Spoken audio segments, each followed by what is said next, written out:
second talk is about history and that idea of contextualization. So let me get started here. The attack on the so-called lost cause myth in American history really is nothing new.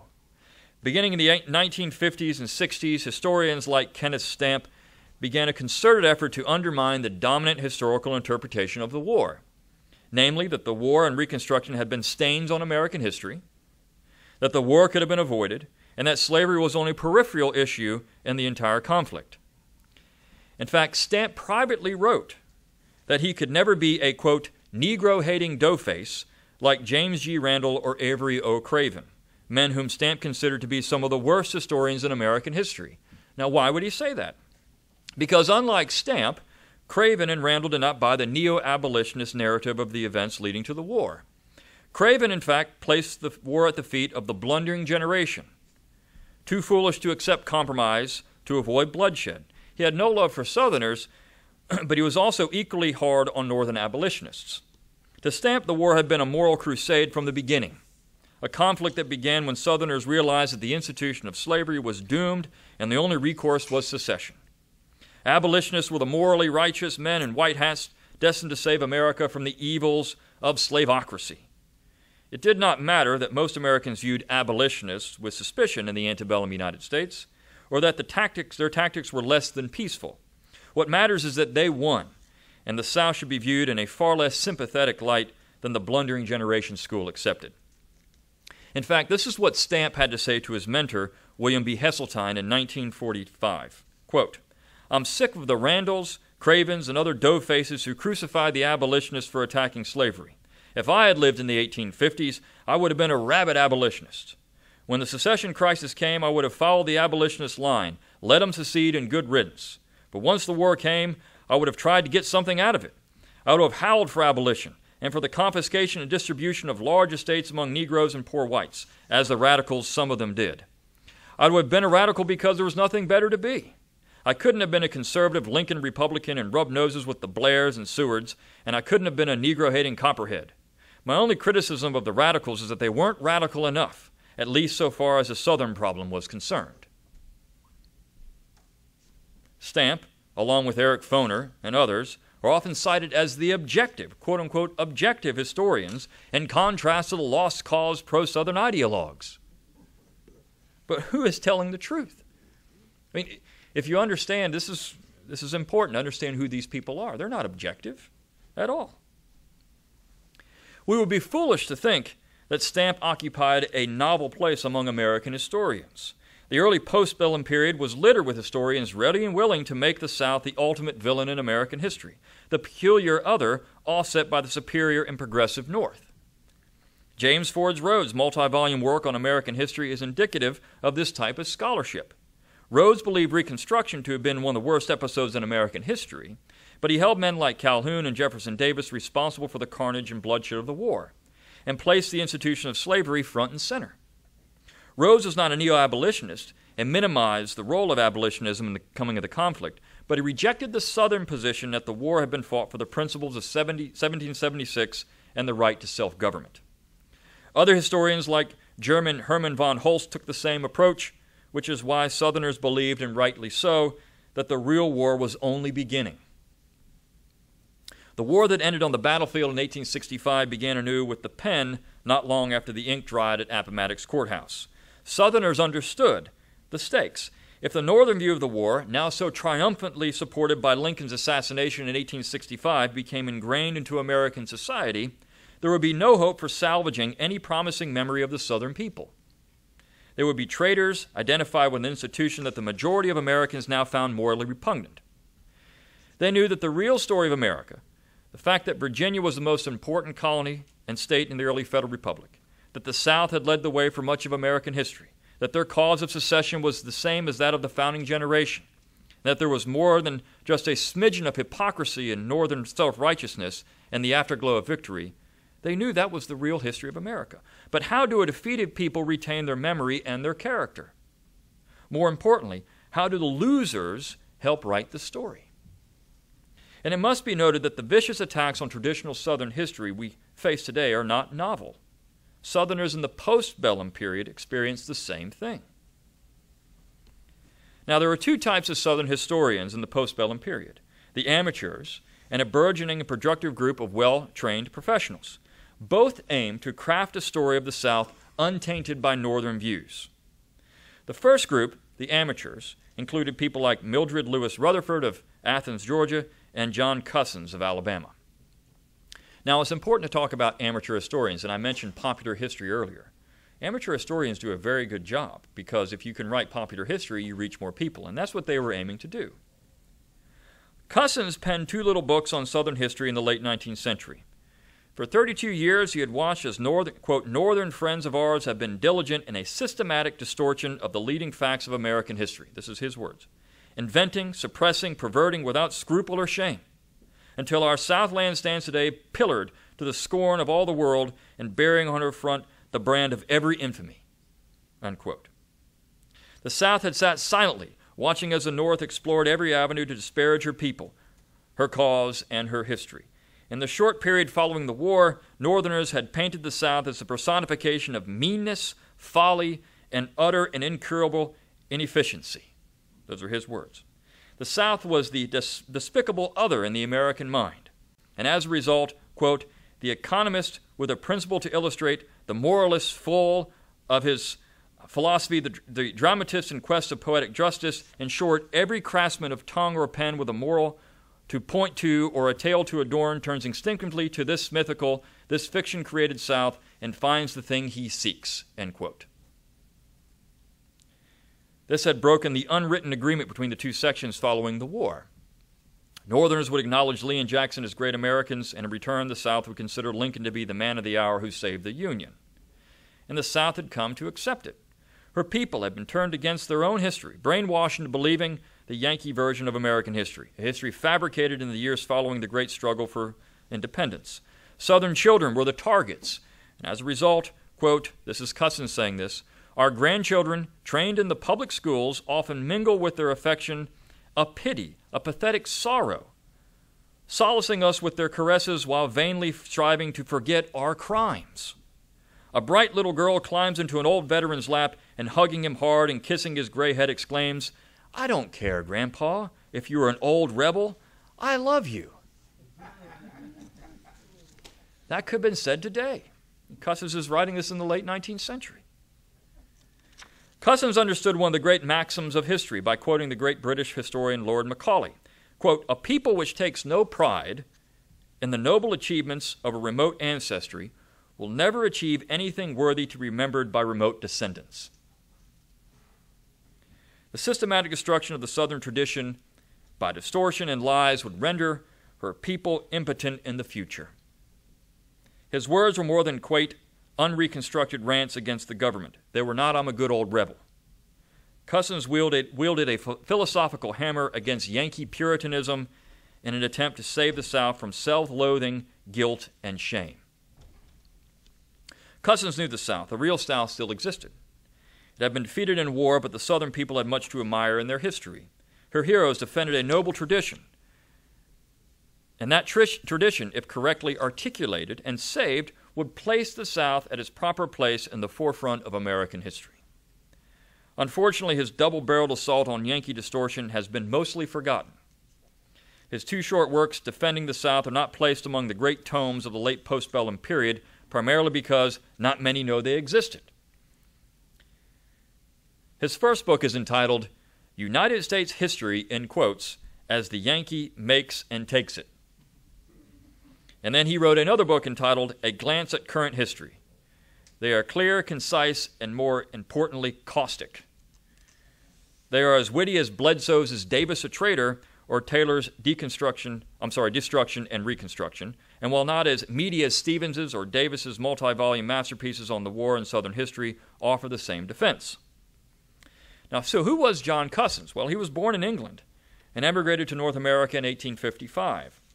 He lived for 4 years among the Sioux in the Northwest, where they named him the Tall Pine Tree. He then moved to Selma, Alabama in 1859. He became a newspaperman as the half-owner of the Morning Reporter, so he was a journalist. He opposed secession, but when the war began in 1861, he served as a commander of scouts and sharpshooters in the Army of Northern Virginia. He was captured at Gettysburg and after his release spent the remaining months of the war on the western frontier, eventually fighting with Nathan Bedford Forrest. Following the war, he founded a publishing firm, owned a large hunting lodge in Virginia, and served as one of the officers of the United Confederate Veterans. So he was not a nobody. United States History as the Yankee Makes and Takes It was a short work designed to illustrate the growing problem of Puritan history in America. The Puritan, Cussons argued, always considers himself to be the moral superior to any other people. From the beginning, Puritans had formulated the false notion that their customs and traditions produced better men and societies than those of the South. For example, the Yankee or Puritan idea would logically formulate and demonstrate the following proposition. 1. Patrick Henry, furnished with a good stock of groceries, failed at 23. Ergo, a Puritan, even of the 10th magnitude, under the like circumstances, would not fail at 23. Thus, a 10th-rate Puritan is a superior of Patrick Henry. This would be their logic. This, of course, is a fallacy in logic, but one that makes perfect sense to the New England mind. And Cussons defined the Yankee as thus. This is his quote, so the whole thing here. Self-styled as the apostle of liberty, he has ever claimed for himself the liberty of persecuting all who presume to differ from him. Self-appointed as the champion of unity and harmony, he has carried discord into every land that his foot has smitten. Exalting himself as the defender of freedom of thought, his favorite practice has been to muzzle the press and to adjourn legislatures with the sword. Vaunting himself as the only true disciple of the living God, he has done more to bring sacred things into disrepute than has been accomplished by all the apostates of all the ages. Born in revolt against law and order, breeding schism in the church and faction in the state, seceding from every organization to which he has pledged fidelity, nullifying all law, human and divine, which lack the seal of his approval, evermore setting up what he calls his conscience against the most august of constituted authorities and the most sacred of covenanted obligations, he yet has the impregnable conceit to pose himself in the world's eye as the only surviving specimen of political or moral worth. And think about how he phrased this. Nobody said this of the Puritan. He said this of himself. This is who I am. This is because I define myself this way. Cussons questioned American education, the attempt by the government, general government, more importantly the Union veterans of the Grand Army of the Republic, to write a true history of the war. They had said this was their aim. And the false narrative that the North had long been opposed to the principle of states' rights, nullification, and secession. Of course, we know that's not true. As I just mentioned before this, the North favored it when it worked for them as early as 1794, but then in 1830 they were against it. At every step, Cussons defended the men and the cause of the South and lamented that her history was written by the victors. Quote, "The whole story of the war and its causes," he wrote, "has been distorted and perverted and falsely told. Yet at the bar of unbiased history, before the tribunal of impartial posterity, it will become manifest that the vital principle of self-government, the world's ideal, and what we fondly deemed America's realization of that ideal, went down in blood and tears on the stricken field of Appomattox. It was there that statehood perished. It was there that the last stand was made for the once sacred principle of government by free consent." End quote. The old republic of the founding generation was buried by puritanical self-righteousness. And Cussons predicted the inevitable outcome. This, again, is another one of his quotes. "Potential classes are now longing for a change. They are earnest in their desire for what they call a strong government. And it may be that their yearnings will not be in vain.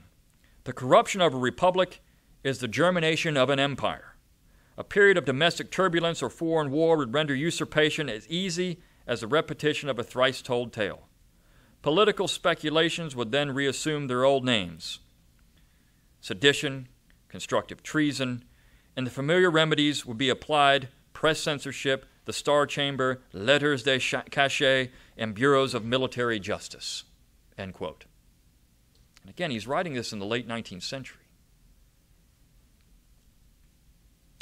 In the final chapter of A Glance at Current History, Cussons addressed the relationship between the Indian tribes and the general government and compared the plight of the Indian harassed, chased, threatened with extermination with that of the South during and after the war.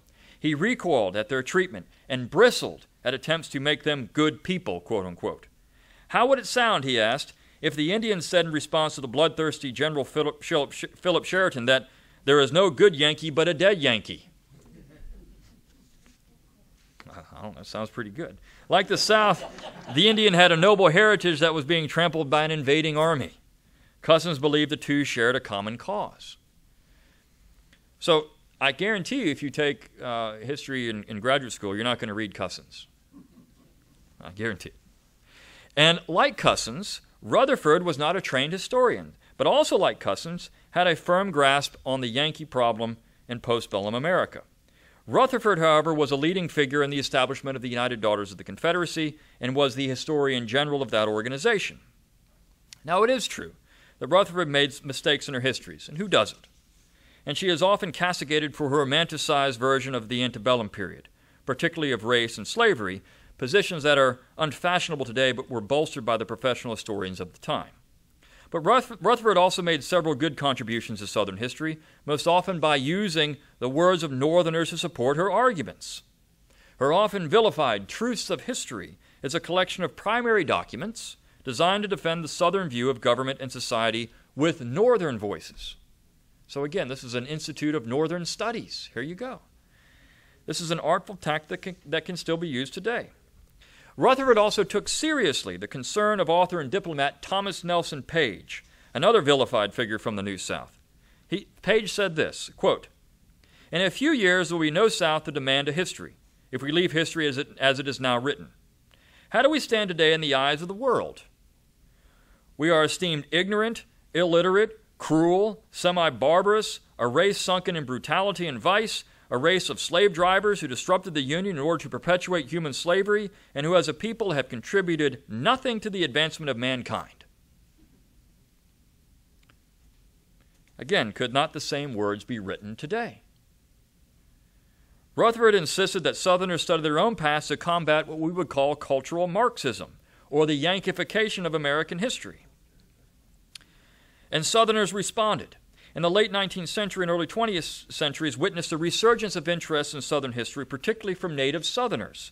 Most, including Rutherford, wanted to place the South as the pivotal section in the founding of the American nation. As Northerners ran around telling students that the Pilgrims invented American democracy and all great intellectual, cultural, and technological innovations came from the North, Southerners pushed back, with a new breed of professional historians leading the way. This brings us to the South and the Building of the Nation series, published in 1909. 1909, as both a counterweight to the Northern myth-making of American history and an affirmation of the South's role in the establishment of the United States. Now, actually, Rutherford recommended this book when she would do talks, this series of books. The title gives away the intent of the project. Southerners were not content to be the backwater of American civilization, the peculiar others. They were the primary builders of that civilization, from the founding period to the early 20th century. The series can be viewed as a companion to the Library of Southern Literature, and like that series, the editors and contributors to the South and the Building of the Nation were a veritable who's who among Southern historians in the early 20th century. Several university presidents and leading Southern historians participated, with no historian born or bred north of the Mason-Dixon among the list. Again, this couldn't happen today. Some recognizable contributors and editors included Franklin L. Riley, the founder of the Mississippi Department of Archives and History, U.B. Phillips, for a time the preeminent American historian on slavery and plantation life in the South, George Petrie, the first Alabamian to earn a Ph.D., and as some of you might know here, the founder of the Auburn University History Department, graduate school, and most importantly, for many in that institution, the Auburn football team. Yes, that's right, the Auburn Creek. Walter Fleming, a member of the Dunning School of Reconstruction. Let me say something about Dunning, because Reconstruction has been brought up several times. When I was in graduate school, we did a reading seminar with one of the historians of South Carolina, and I won't mention his name, but he's a pro. He's good.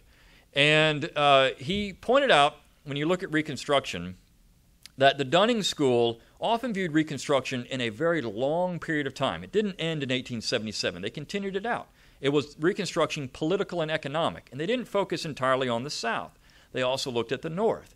And so he brought in a chart one time, and he charted out all the histories of Reconstruction. And the Dunning School had this very broad view, but over time it narrowed and narrowed and narrowed and narrowed, and then it became this linear view of Reconstruction. That's people like Foner. And he was very critical of Foner, because the Foner interpretation now is the dominant interpretation, but it's very, very narrow.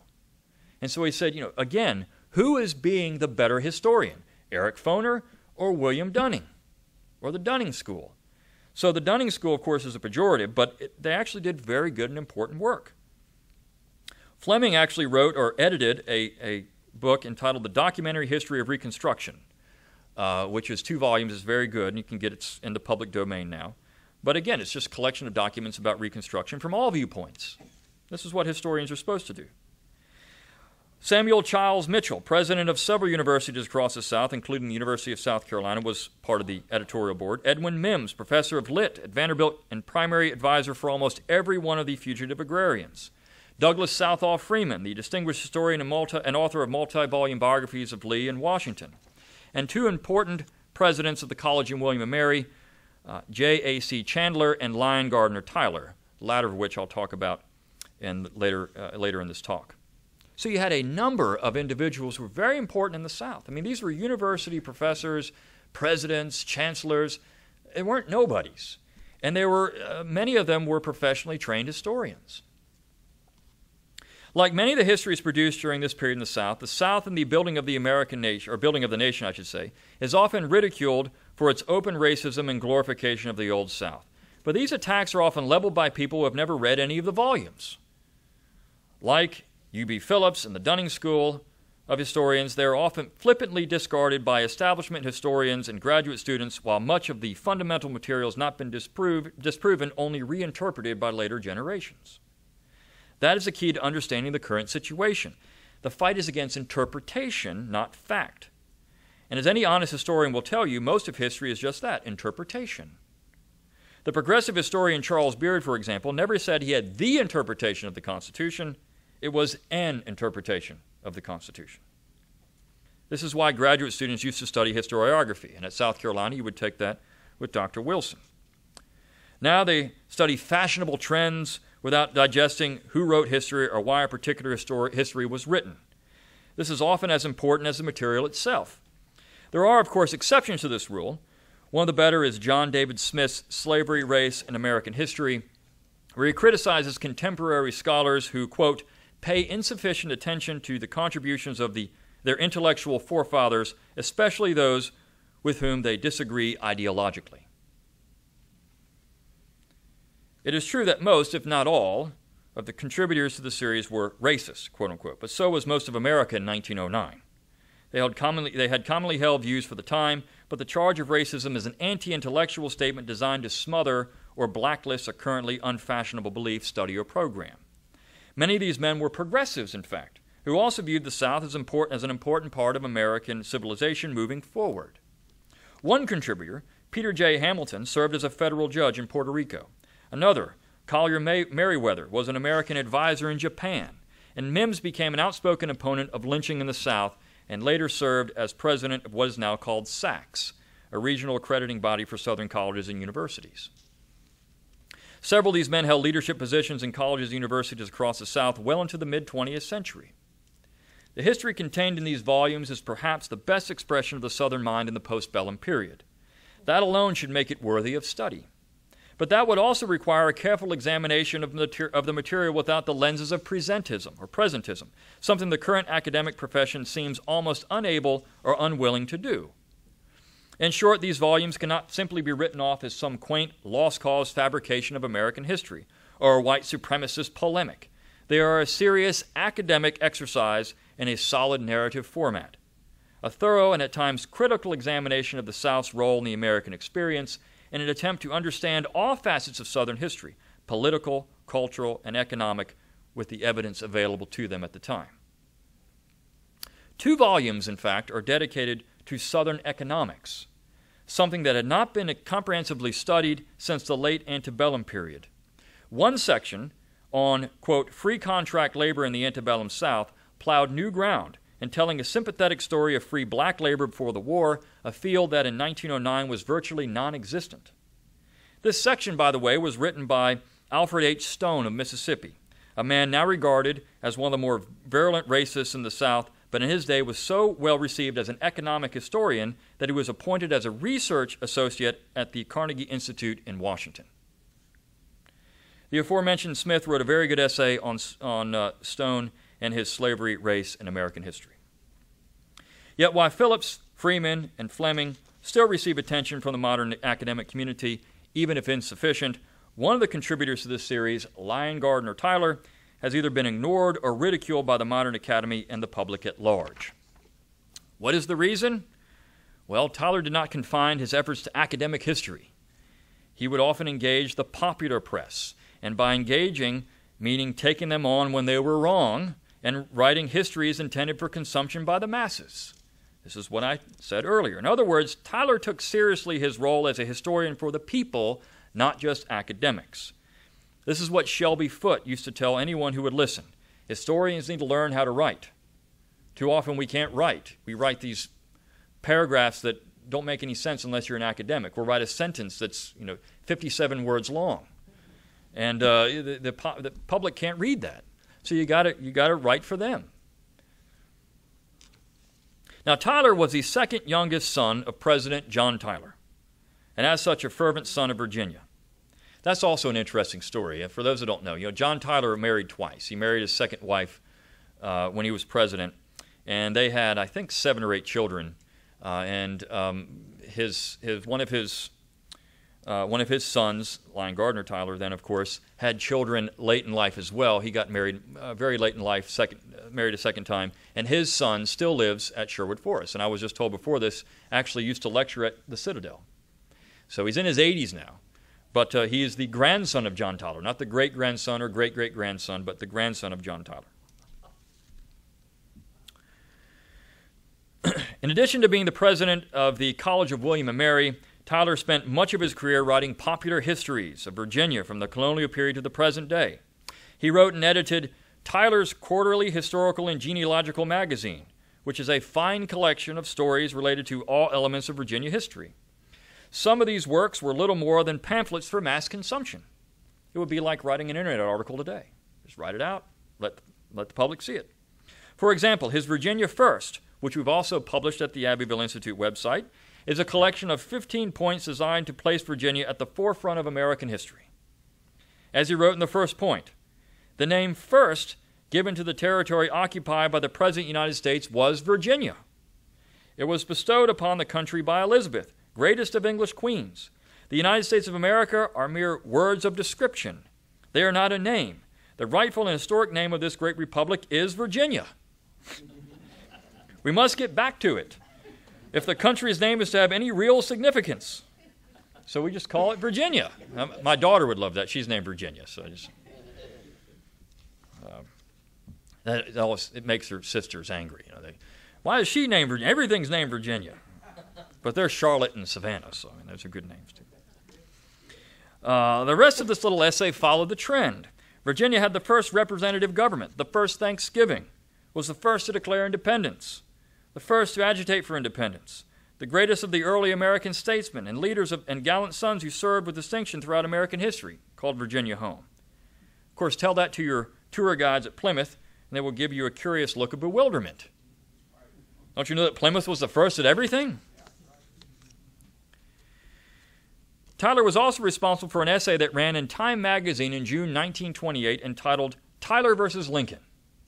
So this attack on the Lincoln myth, it's not something that just came out of left field with De Lorenzo's The Real Lincoln several years ago. Lyon Gardiner Tyler had written an essay on this in 1928 and actually wrote a little book attacking Lincoln. In April of that year, 1928, Time ran an article comparing Abraham Lincoln to John Tyler. And as you might imagine, Time found Tyler to be lacking, calling him, quote, historically a dwarf, end quote. It must be understood that modern Lincoln worship and disdain for the South did not begin in the modern age. L.G. Tyler responded in a splendid little rebuttal. Tyler wrote that, quote, "The real history cares nothing for the blare of trumpets and the shouts of propagandists." He then surgically sliced apart the Lincoln myth in a way that few historians have been able to do. Tyler wrote, quote, "In conducting the war, Lincoln talked about democracy and the plain people, but adopted the rules of despotism and autocracy, and under the fiction of war powers virtually suspended the Constitution. This surely cannot be said of John Tyler as president, who through a parentage much higher in the social scale than Lincoln, was a much greater Democrat, since he professed faith in the Constitution and would not violate it even at the dictation of his party," end quote. And that's true. In fact, this is when I talked about 9 presidents, and then the 4 presidents who saved her, one is John Tyler, and people couldn't believe that I would say John Tyler was a great president. Well, he was. Tyler attacked Lincoln's career as a lawyer by claiming that Lincoln made dirty deals and underhanded moves to secure victory for his usually well-funded clients. This extended to his political career, where Lincoln so vigorously pursued office that he cared little as to how he obtained a seat in Congress or ultimately president. Whereas John Tyler assumed the office of president after several brilliant terms as a United States senator. One thing people don't recognize about Tyler, remember that he was the only vote against the force bill in the Senate. The only vote. And people warned him not to do it, and he said, "I'm going to do it anyways." Made a speech against the force bill and then voted against it. Lincoln was nominated because he was slick and was able to appeal to everyone and no one at the same time. In other words, Lincoln was a politician and Tyler a statesman. Tyler sought peace and avoided war with Mexico during his administration through expert diplomacy and with both the British and the Mexican government, something Lincoln entirely avoided in the time leading to the disastrous conclave through arms between the North and the South. Lincoln professed peace but never showed the resolve to see it through. Tyler, even in 1861, sought peace until it became clear that the Lincoln administration had no interest in a bloodless solution to the conflict. Lyon Gardiner Tyler correctly shows that Lincoln's entire program was directed toward war from the minute he assumed office in March 1861.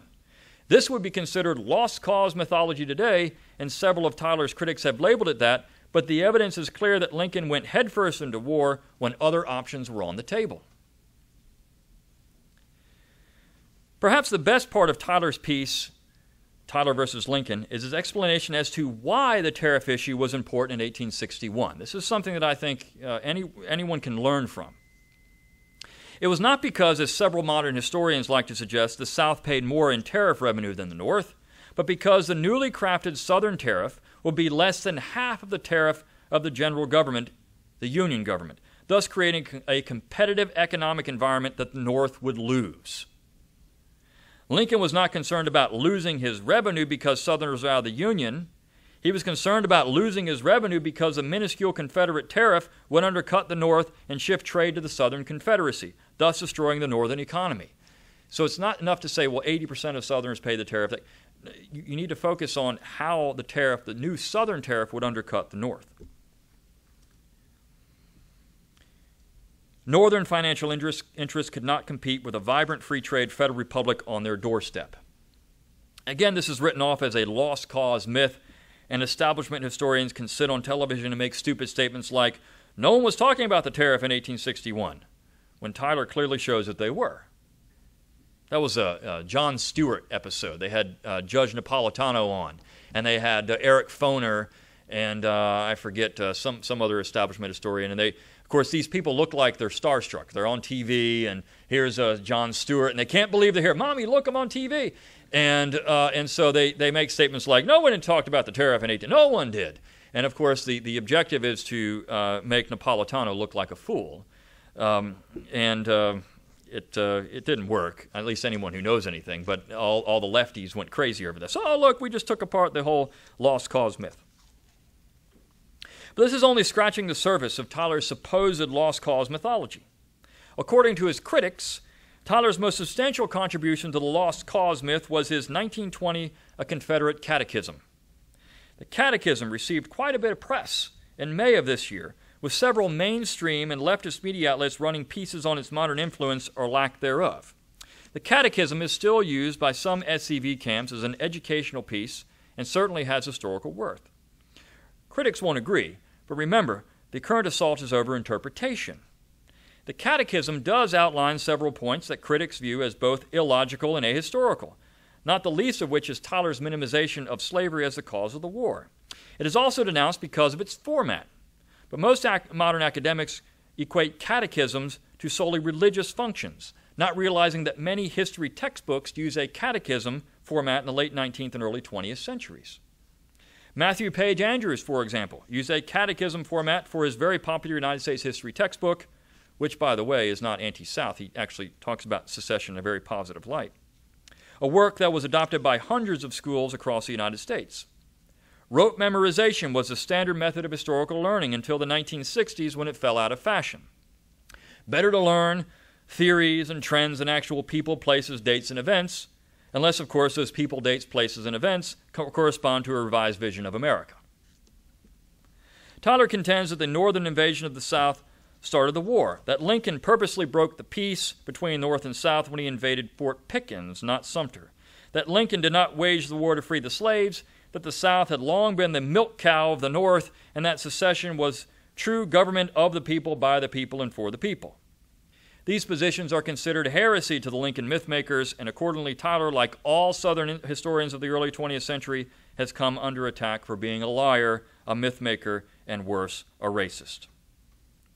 But this is why the New South needs more attention. Could every one of Tyler's 20 points in his catechism or his 15 points in Virginia First be validated? Could modern historians learn from L.G. Tyler? Or how about Cousins or Rutherford?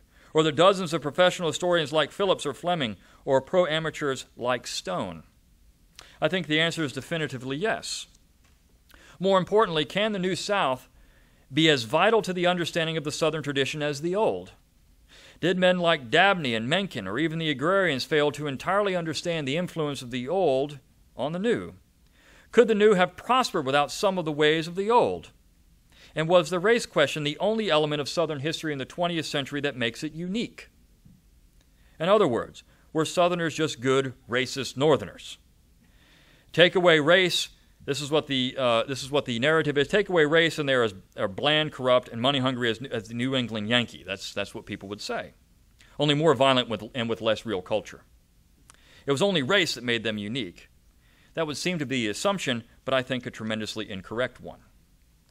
My goal in these two lectures has been to pique your interest as historians, philosophers, writers, scholars in the New South to seek to understand this period and save it from the clutches of the carpetbagger-dominated Southern Studies program that now dot the landscapes of the Southern Academy.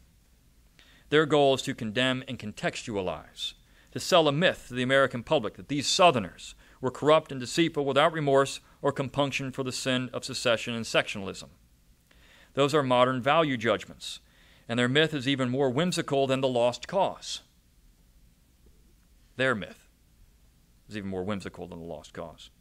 As Alfred Stone wrote in The South and the Building of the Nation, quote, "Southern history as told by Southern people may be full of myths and ill-founded traditions, but as it has thus far been written by historians of other sections, it is replete with interpretations and conclusions almost fantastic and apparent efforts of the imagination. So as Northerners write it, it's even worse." And that's why I would hope that everyone in here who's a student would take up not just the Old South, but the New, and all these different areas that I talked about for the study of history. And by the way, just to plug the website today, we ran, it's Bedford Forrest's birthday, so today is a piece by Clyde Wilson on Bedford Forrest. On Tuesday, we had a great book review of Bust Hell Wide Open, which is a newer book on Bedford Forrest.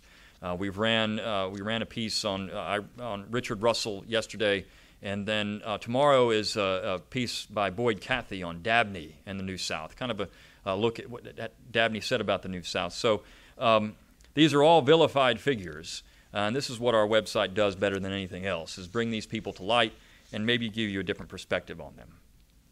So thank you for your time today.